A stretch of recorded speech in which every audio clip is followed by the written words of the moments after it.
Hi అండి.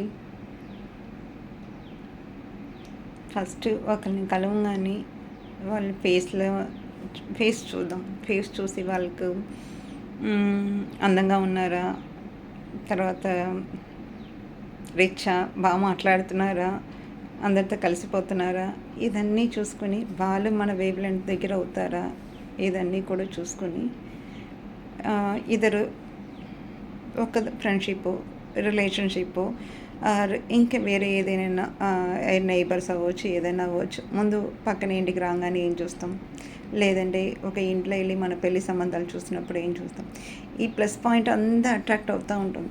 So ఫైనల్గా ఒక కన్క్లూషన్కి వచ్చి ఓకే వీళ్ళు మనకు తగిన వాళ్ళు, వీలైతే మన లైఫ్లో బాగుంటుంది అనుకున్న మైండ్ సెట్లో ఫిక్స్ అయిపోయి వాళ్ళని మనం ఓకే చేద్దాం.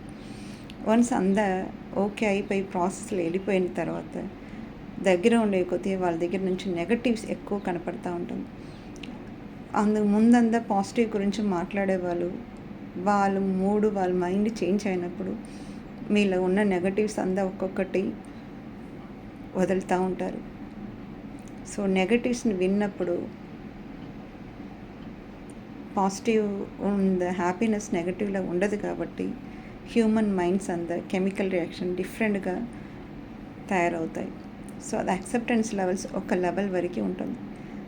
వాళ్ళు పర్సనల్గా వచ్చి ఇంటర్నల్గా డ్యామేజ్ జరిగినప్పుడు అది ఫేస్ చేయటం అంత ఈజీ కాదు. సో వీలైన వరకు మీరు ఎవరిని హర్ట్ చేయకుండా మాట్లాడండి.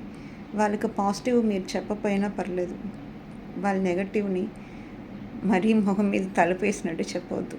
ఎందుకంటే అది మీ మీద ఉన్న ఇష్టం అంతా అది నెగటివ్ అయి ఉండవచ్చు, లేదంటే మీరు ఎక్కువ క్లోజ్ని అనుకొని వాళ్ళు మీ దగ్గర సిన్సియర్గా కూడా చెప్పి ఉండవచ్చు.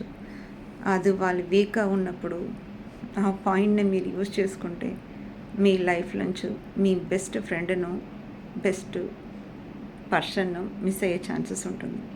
సో మీకు కోపం వచ్చినప్పుడు వీలైన వరకు సైలెంట్గా ఉండండి, లేదంటే నెగటివ్గా మాట్లాడకుండా ఉండండి.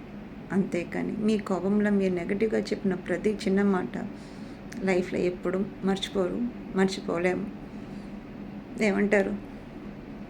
Please don't talk negative.